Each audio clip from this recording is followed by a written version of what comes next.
So today's topic is really special because we have fresh off the press data from 2023. So we're going to review some of these volunteer trends and then talk about some strategies that you can use here in 2024 to help with your recruitment. Right? And so real quickly on me, so my name is Gung. If that's not super phonetic, right? So we replace the E with a U, if that's easier to think about. And so I'm the CEO and co-founder here at Civic Champs. I went to school at Michigan State, got an MBA at Harvard, and then previous to Civic Champs, most of my career was in either consulting or other tech companies, right? But really wanted to do something that had a bit more social impact, as I'm sure everyone here can relate. And so now, I do a lot of volunteering. It's very near and dear to me, of course, right? But yeah, we're actually today, I just realized it's our 5th-year anniversary. It's our birthday. It's Civic Champs' birthday today. So that's kind of exciting as well. And so, yeah, we've grown to serve hundreds of nonprofits across the country. But I'm more excited to introduce our guest for today. Lou is the Director of Nonprofit Partnerships at Volunteer Match and brings 20 plus years of experience working towards effective social change and collaborative dynamic capacity building. His experiences in community engagement, program development, and volunteer management spans both local, national, and even international levels, working at Keep Austin Beautiful, Community and Schools of Central Texas University as the co-founder of Voluntology and as an AmeriCorps alum as well. Lou holds an Associate of Arts in Teaching from Austin Community College, a Bachelor of Arts in Communications from St. Edward's University, and a Master's of Science in Leadership and Policy Studies from DePaul University. Lou's community involvement has included serving on numerous boards and committees, including Impact National Conference, Directors of Volunteers in Austin, and various Austin Independent School District Councils. He also loves spending time with his family, soccer, playing, coaching soccer, bouldering, running, and creating tasty bites in the kitchen. And so, yeah, it's too bad that we're not in person, Lou, or I would challenge you on the tasty bites. Well, real quick, I went to culinary school for a little bit too, but I didn't put that because it doesn't quite relate to what we're gonna do now. But there was a stint of culinary school in there as well. So your kids are lucky. I mean, they get none of that from me. My wife called them spoiled. Great. Yeah. Also super lucky. All right, and so in terms of the agenda for today, here's our sort of what we got laid out for everyone. So I'm going to talk about a little bit of the state of volunteering. We have some insights from Volunteer Match about 2023. We have some insights from Civic Champs with, again, this is hot off the press, obviously, since we're just in January. And then we'll talk a little bit about best practices that you can think about, consider, as you're looking at the new year. It's the state of volunteering. So the first thing I wanted to do is actually get a little bit of feedback from everyone here. And so I'm going to launch a poll here. And let me see. One side note is my computer died today. And people are like, oh, you didn't bring your charger? No, like my computer died. So I'm actually using my colleague's computer here. It's a Mac, and I'm usually on a PC, but I found the poll. So, but yeah, folks can just take a quick, answer, the 2 questions here, or 3 questions, sorry, around your program. I'd love to get a sense of how 2023 treated everyone here, and get a sense of, who all is on the call today. And while that's happening, I'm going to kind of just jump in a little bit and tell you a little bit more about my experience, because for all you volunteer engagement managers, directors, coordinators, been there, done that, 20 plus years, small projects to thousands of people in a cleanup, to taking students internationally, domestically, and everything in between, right? And understand all those struggles and all those difficulties, many Lone Ranger situations going on where there's only one person working and trying to get all these things done, and constraints between staffing and everything else as well. So I understand all of that. And hopefully today, as Going has been saying, will give you some tips to kind of look forward think differently about how you're engaging with the volunteers a little bit. Because again, 20 plus years, and one of the things I always say when I do these conversations and when I had voluntology is like, raise your hand if you grew up wanting to be a volunteer coordinator, right? No one ever raises their hands. It has literally been a 0% that someone said, this is what I want to do when I grow up, right? We fall into this role and really find a way to connect with communities and people and really see the impact that we're doing. So first and foremost, thank you for that impact all of you are doing in your communities. I think it's super valuable and important and great work that you do. And as you look at the poll here, it's been about a couple minutes now. We have, a good amount between 200 to 500. That middle range is kind of where our folks are sitting today on our conversation, right? We have a few there with 1,000 plus. And some of these struggles are going to be different. So think about your program as we talk about these trends and what's going on as well. And continue engaging in the chat. We'll be checking down on a regular basis too and trying to forward some of those conversations in as well. So please do that. Today, do you have more volunteers in COVID? That's very interesting. Almost literally half and half right now. Very interesting, very interesting. I want to see more about that. And do you have more volunteers in 2022 or 2023? And we're looking at 23 significantly more. And I think that some of that data shows us that as well. So I think that's very interesting that a lot of this is actually in line with what we're talking about. So check, right? We're on the right page, Gun. We're doing good so far. That's right. That's right. No, and this is obviously, we love getting these snapshots too. We'll sort of dive in here, but this is very much in line with, and we have enough participants. I love it when the bigger responses, like how many volunteers, shows the nice curve, right? It's like, oh yeah, this is the shape that you would expect a good distribution to look like, right? So let me share a little bit about, at a high level, the state of volunteerism here in the U.S., right? And so the latest census showed, $499 billion of donations still, right? And so this is individual, corporate. Obviously, it doesn't include grants or anything like that, but just a lot of generosity in still happening here, right? And then in terms of volunteers, so we put a range here. So in 2019, that number was 77 million. And so based on a range of different trends that we've been able to gather our own for Volunteer Match, our partners at like Little Green Light, et cetera, it looks like we are at the same, and more likely actually higher than we used to be, right? The census is, data won't come out for another year or two, unfortunately, right? They're pretty delayed. But that's our best estimate, right, in terms of how many, volunteers we have today. Last year, there was this great study that the Do Good Institute put together. They interviewed a lot of nonprofit executives and some funders around strategic volunteer engagement, right?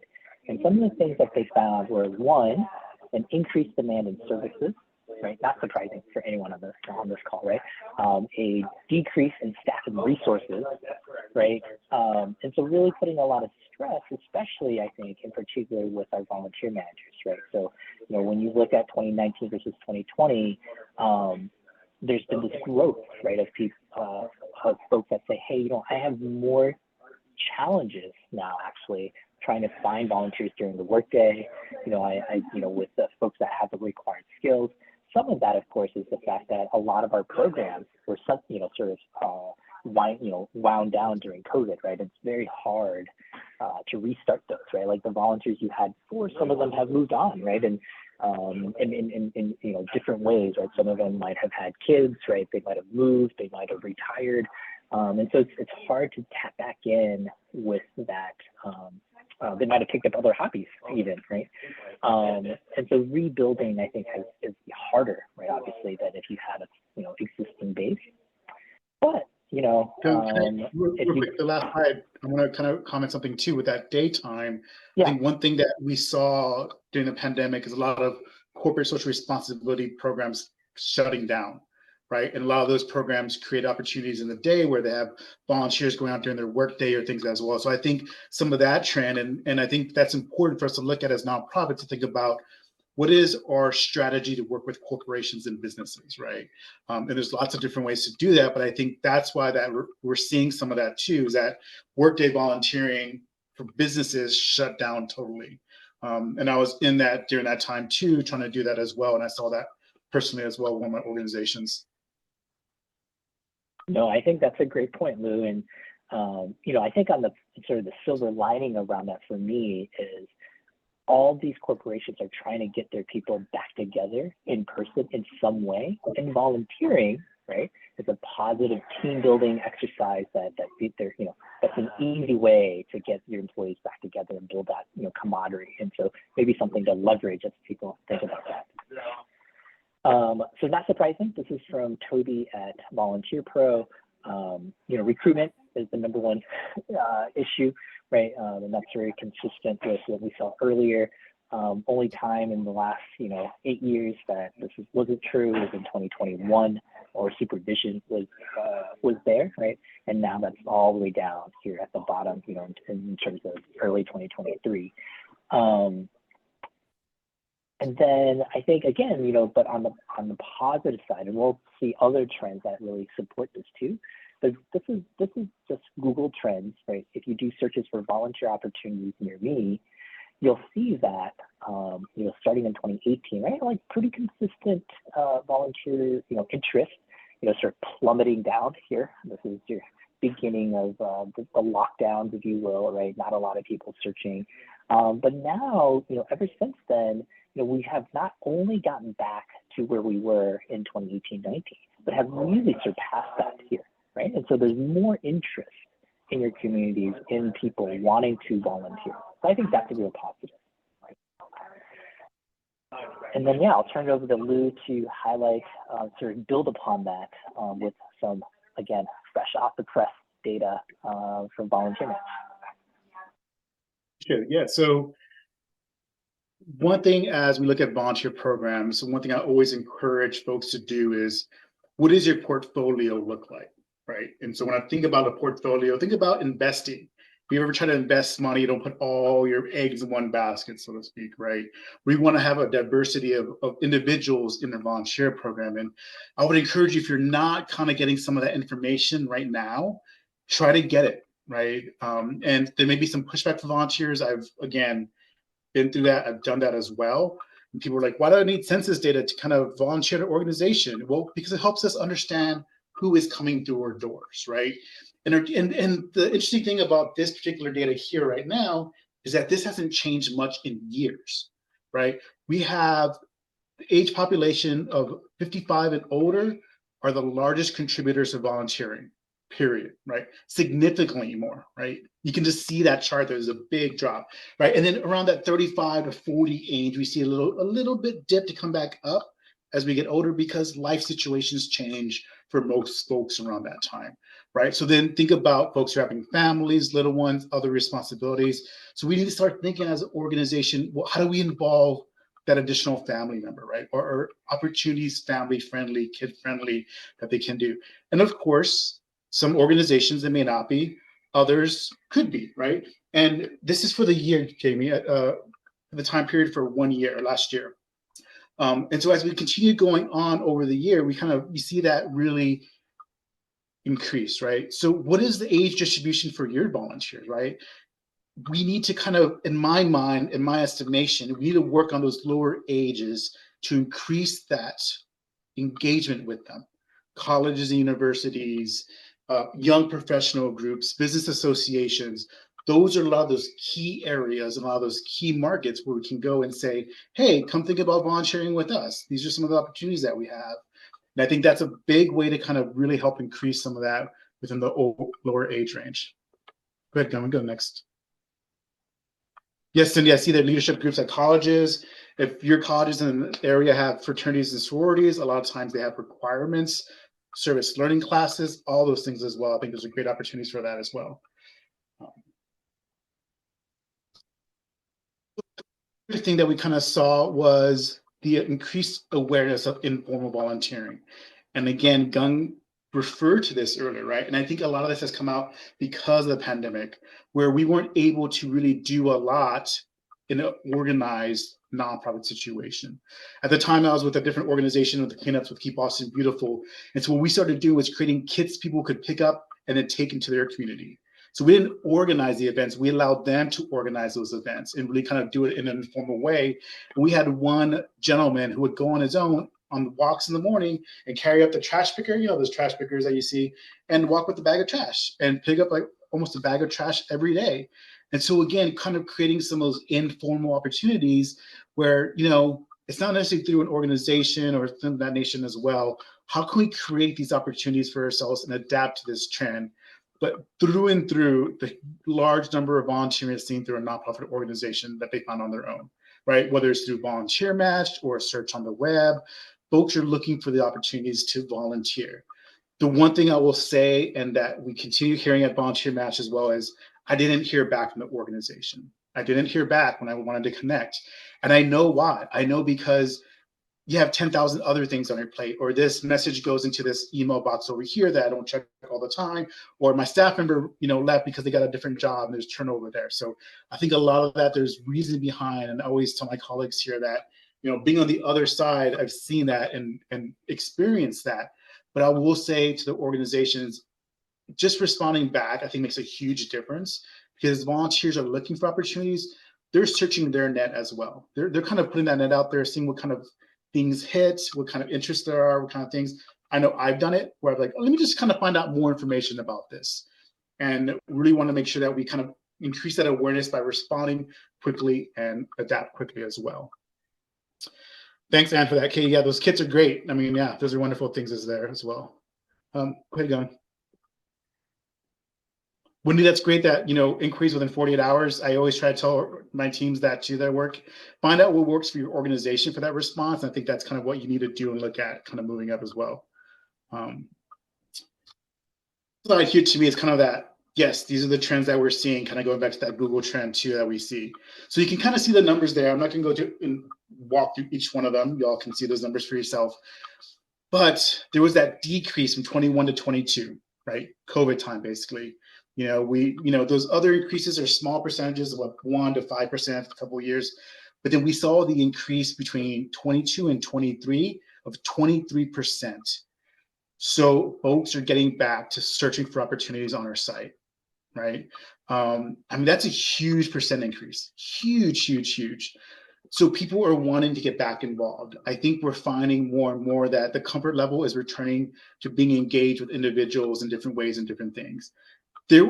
Let's be real, there was fear everywhere, right? And everything that was being spread and told about what was going on in society really put, fear in individuals to do and work with communities. And there was also mandates from our board of directors and from organizations or cities or things too. So we had to fall within those, walls to do what we needed to do as organizations. But we're getting back and rebounding from what we're doing. With all that said, I always tell organizations, we're not going to get back to pre-COVID times. It's just not going to happen. Gunn referred to, people found more things to do with their time. We're hearing more and more that there's other things going on. They found maybe they're more involved in their church now, and it's a type of volunteering that's not formal through nonprofits organizations, so to speak. But things have been filled in with their time and understanding of what's going on in their life. So yes, that's good to know what was then, but knowing what is now, I think is super important. Almost like hitting that reset button. I think that's really what COVID did and kind of really put forward towards us as organizations. But the people are searching and they want to connect to our nonprofits.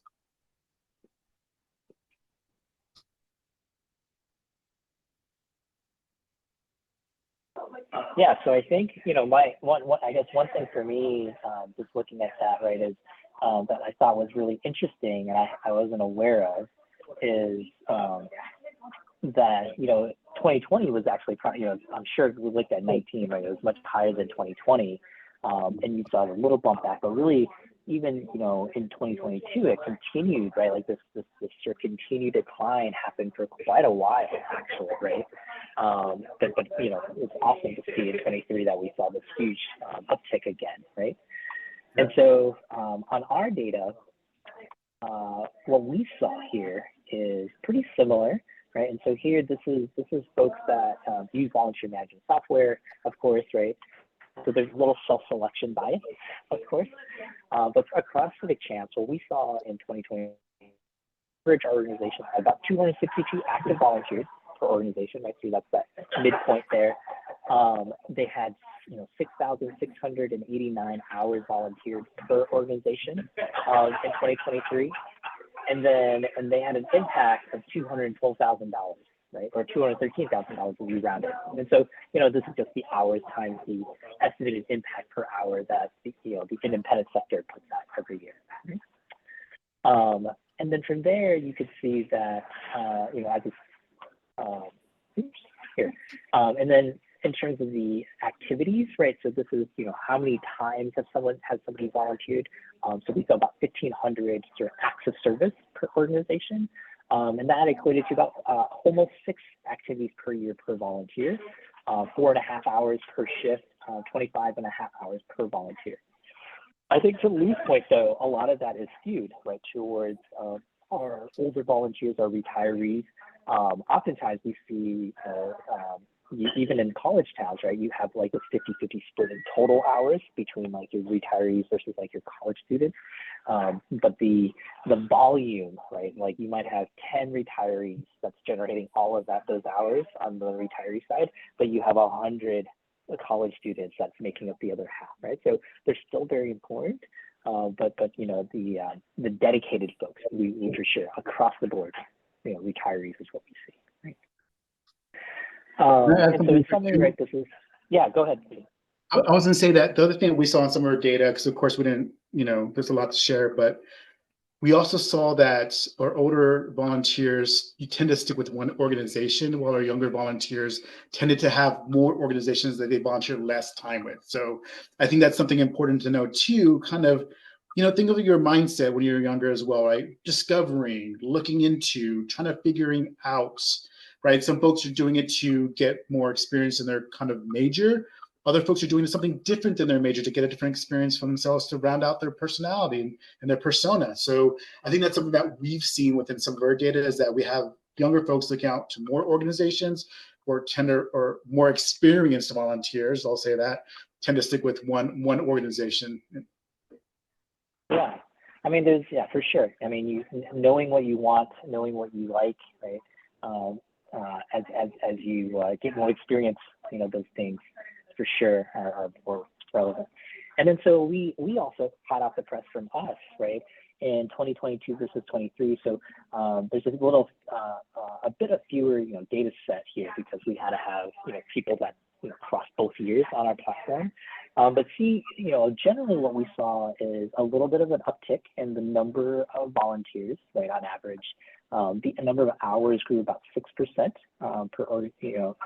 per organization, and thus the monetary impact. It makes a big difference, right? $9,000 of impact is nothing to sniff at, right? And then the activities grew even more, right? So you actually had more, a greater growth in the number of times that people volunteered. And so if we looked at that, on sort of per volunteer basis, what that of course implies is that activities per volunteer actually increased, right? And this makes sense because in 2022, you're sort of rebuilding, and now in 23, you're starting to see some of those recurring volunteers, being more established again, right? Like you had this program, they're a little bit more, have more dedicated folks, right? And the hours per volunteer has also gone up. Interestingly, the hours per activity, is essentially flat, right? And so that has not really changed. So, it's still sort of a half-day session is what we see typically.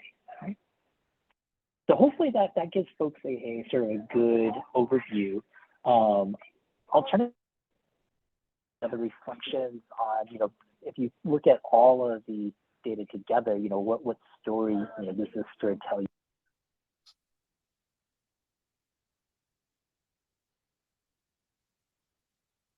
John, looks like we may have lost you there. I think maybe your connection.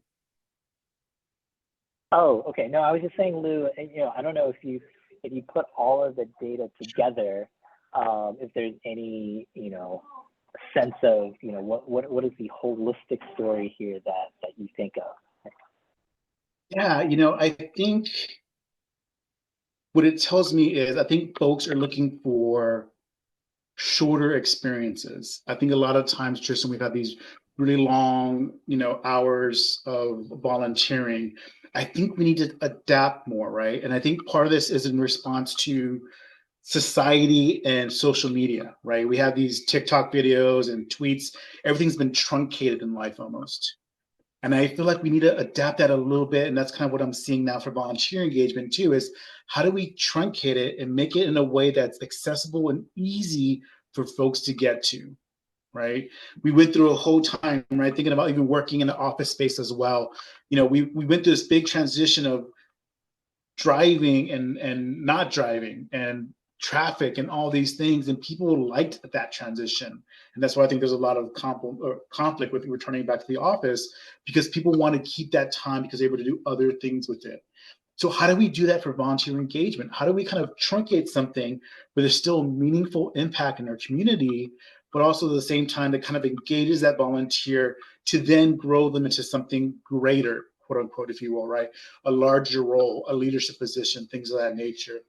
I think the other point I'll make before I'll pass it back to you is, how do we grow those opportunities within the organizations, that way or the volunteer stays with us, right? The leadership opportunities, that more responsibility, that way folks have a way to grow with us into different roles that help support our work and our mission as well.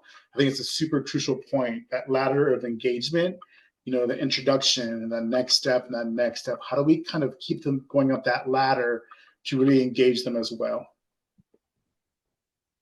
No, I think those are fantastic points. That we'll dig into the sort of the best practices, but for sure having more opportunities that are maybe lower in commitment level, I think makes a big difference. The other observation for me, right, if you think about the growth that Volunteer Match showed, like 23%, the search volume much higher.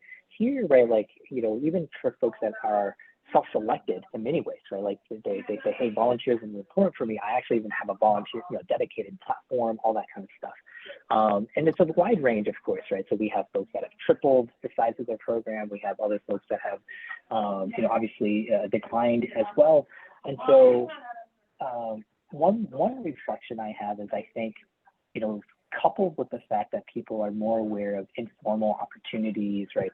Coupled with some of that, there's more options now to volunteer, right? And so what you're seeing is our, let's call it traditional nonprofits, most of the folks here on this call, right? You're competing in many ways with these other opportunities. Like, while the interest is much higher, the volume is there, like more options, right? And so for your organization, you may not be seeing, generically, we saw 80% of folks said, hey, 2023 much higher than 22. But once we get there, right, how do we continue to grow? How do we continue to, get our word out there, awareness out there with our volunteers? And so going into best practices, so there's really 5 that we're going to talk about here, right? So the first one we just talked about, increasing flexibility, and so diving into that a bit more. Reimagining how we do recruitment. 3 is creating memories. 4 is capturing, and we'll talk about how do we capture those memories, making these volunteering experiences more powerful for the volunteers so that they want to come back, right? And of course, as technology companies, talking about tech. And so increased flexibility, right? The idea here, right, there's 3 big buckets here of where you could have an increase, right, in what you're offering. So one, of course, hybrid at home. A lot of us did this during COVID, especially, right? I think the middle, though, and maybe the middle and the right are the ones I'll highlight a bit more, right? Which is, if you think about mentoring programs, right? Like very high threshold. You have to get your background checks. You have to dedicate yourself for a whole year. It's very hard for someone, right, if they don't know your organization, to make that kind of commitment. And so thinking about ways to introduce the organization and having smaller, maybe less commitment ways for people to learn, right, to get excited, to meet the kids, right, to meet the students or whoever you're mentoring, so they feel excited, right? Like that's a big part of it. And so offering, those creative ways. The other thing I think about a lot is, every organization, nonprofit, is started and founded by all volunteers, right? At some point, it was an all volunteer-led organization. And at some point, as we professionalize, that we get rid of those volunteers in many ways, right? And we start to pigeonhole them into like, oh, our volunteers can only do these things. But the best organizations we see, right, are the ones that continue to think about volunteerism as a strategic resource for your fundraising, for your marketing, right? Like, how can you leverage your folks in ways that really leverage their skills? And I think, if you have like quick wins, right, for your different departments, that can really create, I'm thinking about an organization here in Indianapolis here where they had identified sort of the maintenance kind of role that somebody would say, hey, I could use some support, and they found a volunteer who had that skill set, and it worked out really well, and it really created a sense of FOMO for the other departments. They said, hey, I want that super volunteer, right? And now you have a lot more cachet, and you can really engage the rest of the organization, right? And then micro volunteering, right? These are just this is another way to think about it. But think about things like filling out a petition, right? Maybe it's having someone that can do little tiny acts of service, right? That still keeps them engaged in different ways, right? And so that's sort of on. Yeah, go ahead. I was going to say, and Cindy mentioned this in the chat a little bit about like, if it doesn't fit with my organization, I pass on to another organization or back in the community. And I think, these points that Gung and I are making too, like it needs to fit your organization as well, right? We're not trying to say that everything has to be upended at your organization and your volunteer programs, but to think about this in a way differently, right? Because we want to evolve and become social entrepreneurs ourselves in the work that we do. And that's basically what we're asking folks to do. But at the same time, if you need a 3-hour slot for your volunteer, do a 3-hour slot for your volunteer, right? Don't shorten it if that's not necessary, or if it's a case manager situation or something that's very crucial. I just want to kind of put that out there, but also that, putting folks back into and referring to partner organizations is a win all the way around, as Cindy put too. So I think that's a very good point.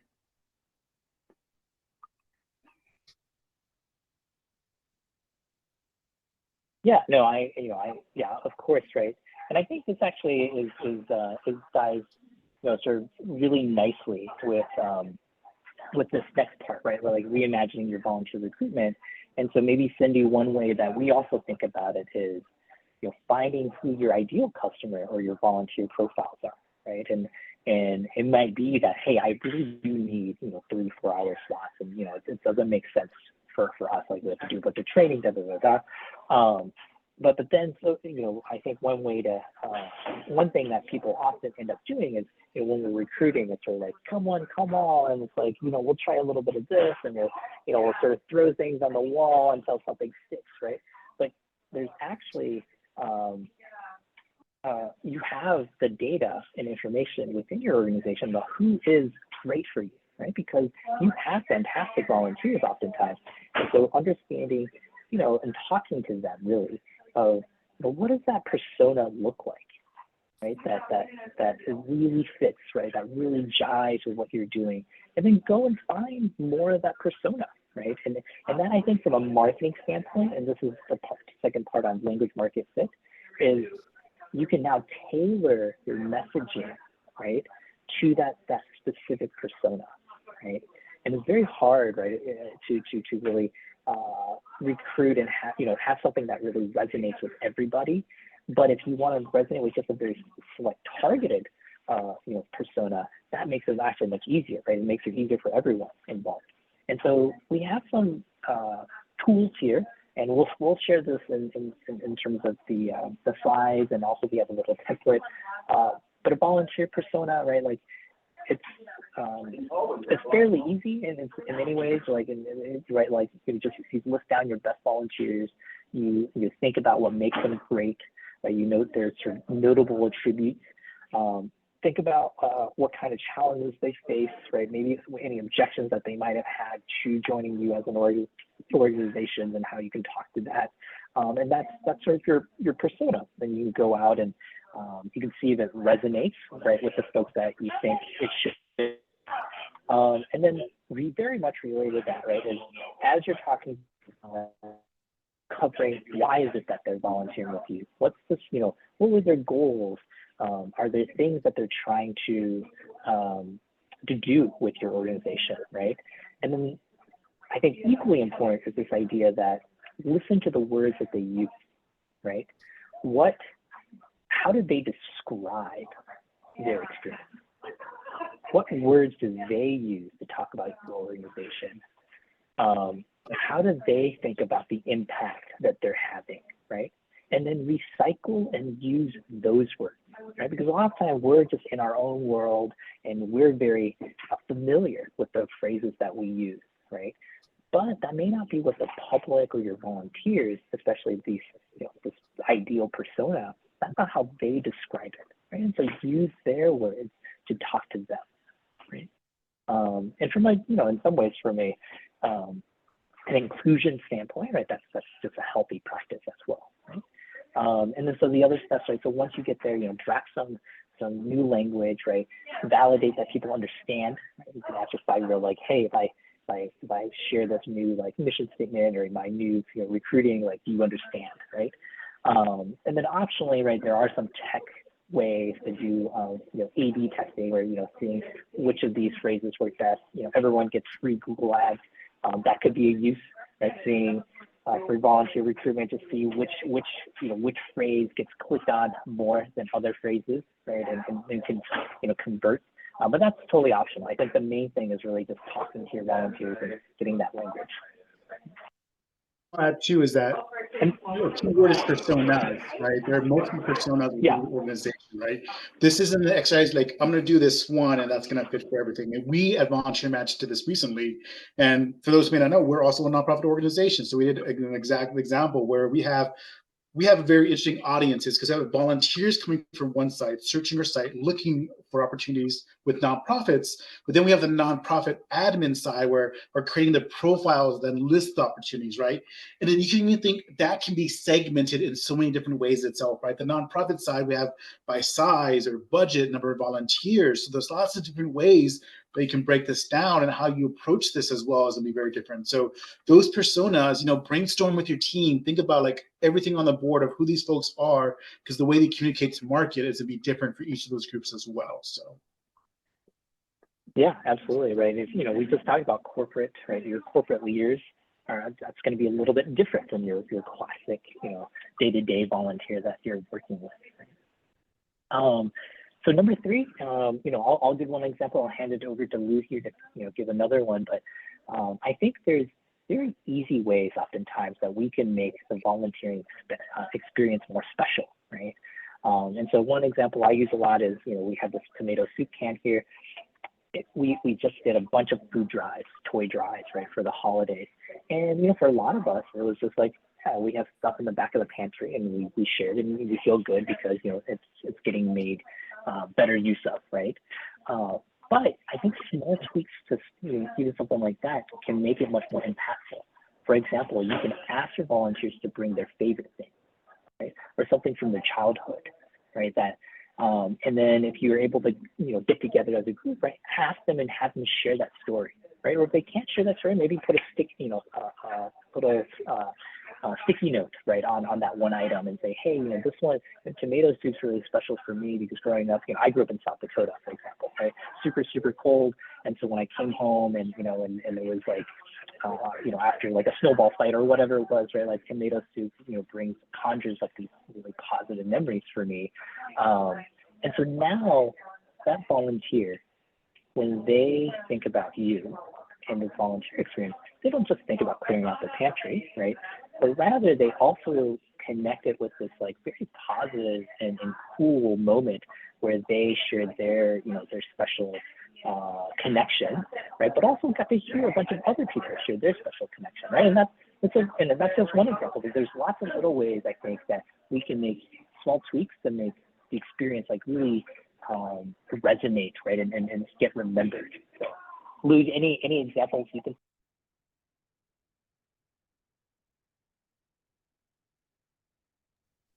Yeah, so I think one thing, so I was trying to type in the response and try to get unmuted. But one thing I'll say too is pictures, right? So the pictures are super important to, particularly if you have a group, as Gung was saying, a corporate group or something, sending something back to them, talking about the impact. The other piece that I find very, very important. So for a lot of years, I worked in higher education and volunteer engagement, getting students involved in the community, and we would always do reflection. And I think it's super important to have our volunteers reflect on their experience, right? Because what I talk about is it's a lived experience within these opportunities that we exist, right? It's more than a transaction, right? We want to do more than an activity or an event, but how does this event connect to your community? What are the things that exist that this event had to occur, right? So they connect and kind of create that memory and connection to your organization and your cause, right? This is the time to provide information about statistics or barriers or obstacles or things that are going on for the volunteer to be like, whoa, this is bigger than just this one thing I'm doing right now, right? That gets them back engaged with your organization, because a lot of times folks are coming through our doors for a one-time transaction, but it's our job to create an experience where that we connect with them emotionally and intellectually as well, right? It's both the heart and the mind that we're trying to connect to as well. Yeah, absolutely. And actually, again, great segue into this next section. And you know, capturing moments and memories, right? And so these are some of the tools. You can see the logos here. One's called Memory Foxer. They're specifically geared towards video collection, right? So collecting user-generated videos and having a rich library that you can leverage, right? Kudo board is really nice. It's kind of a group thank you card, right? But it's also they also have a feature where, let's say you're at a gala, it'll show people's contributions, but you can actually leave your own comments and notes live during the event, which can be really nice, right? Like, oh, I see, like, oh, I want to add a little note, I want to add a picture, I want to talk about like why this moment is why this organization is important in my mind, right? And you give people a voice. But I think as you're making these memories, right, to Lou's point, right, like capturing that is easier than ever. We all have phones that have unbelievable, clarity, right? You can capture video, right? And those sort of things that people, you could tag people. It's great for recruiting. But the other thing, I want to highlight is this idea of speaking to objections, right? And so videos are a great way. If you have like a short prompt for like a volunteer, you can say, hey, Lou, I know you were worried about time commitment before you joined us, right? Can you talk a little bit about how volunteering with us has worked for you? And he's like, oh yeah, time commitment was that was a thing in my mind. I thought I could make it work, but it turns out it's actually been really flexible. I love it here, da da da da. And that for recruiting can be really great too, because now if some of the common objections that people have, you could post these on social, right? Connect it back to your mission, of course, right? But then it speaks directly to maybe reasons why they wouldn't want to volunteer, right? That they're like, oh, well, Lou can do it, or Angie or Sherry can do it. I can do that too, right? Yeah, Lou, anything to add here as well? No, I think we can go to the next one to make sure we have time for the rest and maybe some questions if there are some. Technology, Gung and I would be kind of, wouldn't say that, of course, don't forget about our platforms, first and foremost, Civic Champs and Volunteer Match are both great ways to engage and recruit and converse and connect with communities and individuals and organizations. But there's also some other ways you can do this as well. And we live in an age of technology. There's no way around it. We have the phones, as Gung mentioned, to do videos. People were very forgiving on this platform, these ways and things to engage as well. So let's try to embrace some more of this technology in ways that will be useful for organizations. It is a time investment, but I think it pays off greatly. And I've done this a number of times at different organizations myself. And this can be helpful in metrics, reporting, project management. There's some logos there. In no way am I connected with them or receive any kind of, payback for mentioning them, but I mention them because I have personal experience with all three of these platforms, right? So with Keep Boston Beautiful, their leaders would do a report after each project they would host. And it used to take them 3 minutes or so to do this kind of report. They had to put down their address, where they were, all this like that. Well, we were able to use monday.com to create a form where they were able to fill out in 30 seconds or less their impact in the community. And we needed that information as an organization to report back to the city to show our metrics and engagement based on the contract we have with them. So before that, we required the volunteer leader to create, formulas to figure out the pounds of trash and all these other things. And we just asked them how many bags of trash and how many bags of recycling. And then everything else was automated within monday.com. And then we were able to pull that information into Excel and create charts and graphs and all these fun things. It was very easy and very super to do. And they have a free offer for nonprofits. I can speak, my personal experience to that as well. Notion, Trello, you've probably heard a lot of these. I mean, Google itself, even using a Google Excel sheet versus, writing stuff down. There's lots of things you can do with technology. There's lots of ways now that's affordable, easy. AI is something coming very forefront of technology today as well. How can we utilize some of that as well? But think about it. Brainstorm with your team, and again, I think it's a great investment for your organization and your volunteer engagement. Right, and of course, we would be remiss if we didn't highlight one very specific technology tool. Right, apologies if for those of you that might have seen this already. Right, but Civic Champs, just to give folks a flavor. Right, this is our mobile app that you're seeing. We try to make it super easy for people to check in and out. As an example, our whole platform, right? Our mission is to be there for every stage of that volunteer life cycle, from applications to waivers tracking to, to check-ins to scheduling to communication. Right? And so what you're seeing here is just our check-in module. So one of the things that that'll happen is, if you tap that blue button, right? We use technology like geofencing, where it'll know that given the time and place, you must be here for volunteering at, in this case, the Bloomington office, right?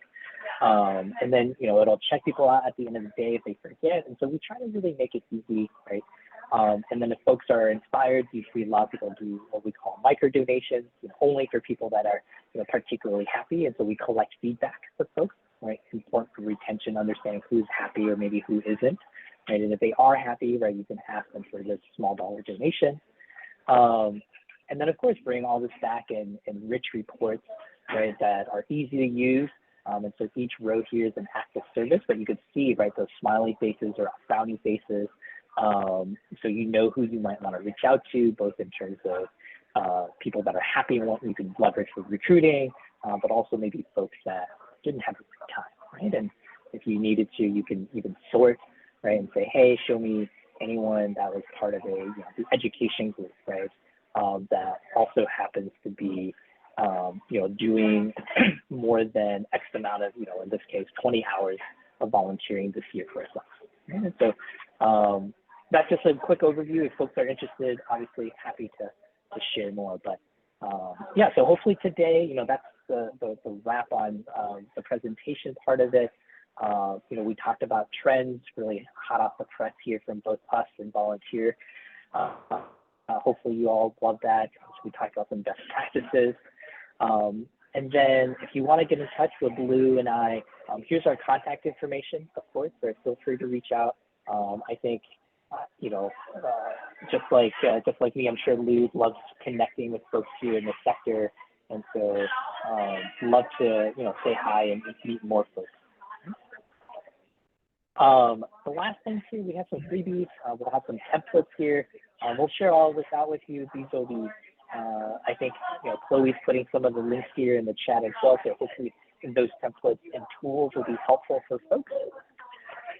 And then last but not least, for everyone that joins today, we're offering a little bit of a discount for Civic Champs. And so if you're interested, go to civicchamps.com/demo to redeem 2 months free of our platform. And then finally, we do have upcoming webinars, of course. And so on the first, we have one that's around volunteer grants. Lou, highlight this opportunity, right?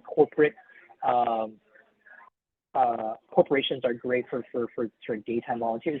One of the things that they also do is they oftentimes will provide dollars to go along with that volunteering, right? A lot of them have programs where they'll, for every hour that people have volunteered, they'll just contribute financially, no questions asked, right? They just, the volunteers or the employees just have to fill out a little form and they'll send a check to your organization, right?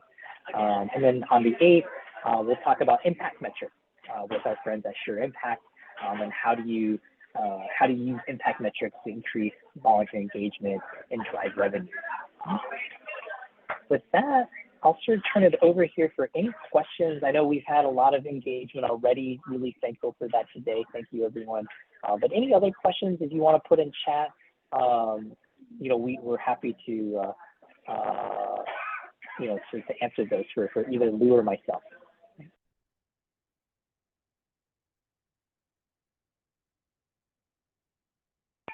Thank you, Cindy. Yeah, no, I appreciate everyone and your kind words. I guess, yeah, Lou, any other, I guess one question, right, which is for you in 2024, are there any, let's call it a parting thought that, if you were to do one thing, let's just pick one thing as a volunteer manager, what would that one thing be in your mind?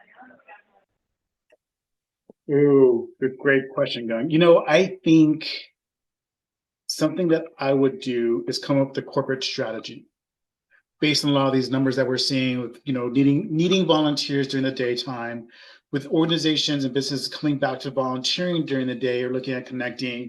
And I put in the chat there that I worked at an organization where we required dollars from businesses and corporations, right?